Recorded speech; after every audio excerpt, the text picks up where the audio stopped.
Ky vendim i gjykatës së lartë më zhgënjeu shumë. E para, urime gjyqtarit Asim Vokshi si antari më i ri i gjykatës kushtetuese, edhe pse nuk e njoh, por duke parë CV-n e tij, është një magjistrat gjyqtar karriere që ka ngjitur shkallët në karrierë duke filluar nga gjyqtar në shkallën e parë, gjyqtar në apel, gjyqtar i gjykatës së lartë dhe sot për 9 vjet do të jetë gjyqtar i gjykatës kushtetuese. Kandidatja tjetër që mori 8 vota të antarëve të gjykatës së lartë për turpin e tyre ishte një karavidhe juriste e fondacionit Qelpsir Soros, një sharlatane që nuk ka asnjë lidhje me gjyqësorin dhe që nga zbardhja e SMS-s së një gjyqtare të gjykatës së Tiranës, ka që në vitin 2022 që punonte në krye të KLG për të zënë një vend në gjykatën kushtetuese, e mbështetur nga një tuf plerash me në krye Klotildën e Komisionit të Ligjeve që sot është e pandeur në SPAK, një dështake si kryetare e KLG, një anonime në sistemin e drejtësisë, por një amalgame mykur e gatuar e promovuar në krye të KLG nga një tuf fundërrinash të Fondacionit Soros, si Tur Metani, Ardian Dvorani, rektori Artan Hoxha që është djali i tezes me Hetues Dvoranin, Kimin dhe shefin e saj të kësaj lufte,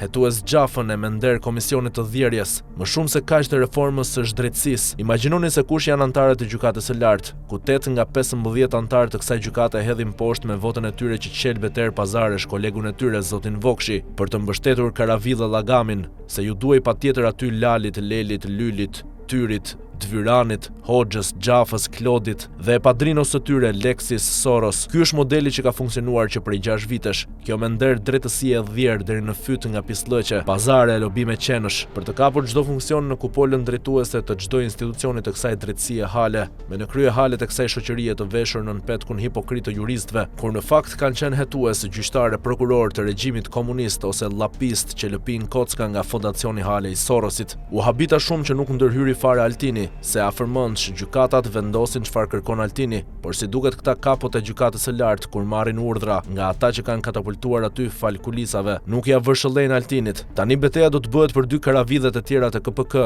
që nga KED janë pikëzuar për gjykatë të lartë, për Genta Bungën dhe Valbona Sanxhaktarin, që nuk lan pislëke Qelpsir Llëk pa bërë me vetingun e ndyrë, për 800 gjyqtarë prokuror dhe tani tufa e qenve dhe qelpsirave që i kishte me zinxhir në qaftë për 7 vite rresht në veting. E ju jep të porosi se këmbanin e këlargonin nga sistemi, po lobon për t'i dërguar në gjykatën e lartë, edhe pse të dyja nuk kanë asnjë lidhje me gjykatën apo gjyqësorin, por të dyja kanë qenë të paditura në drejtësi, njëra si xhepiste që merrte 5000 leksha për provime, e tjetra si hajdute tenderësh në Ministrinë e Arsimit.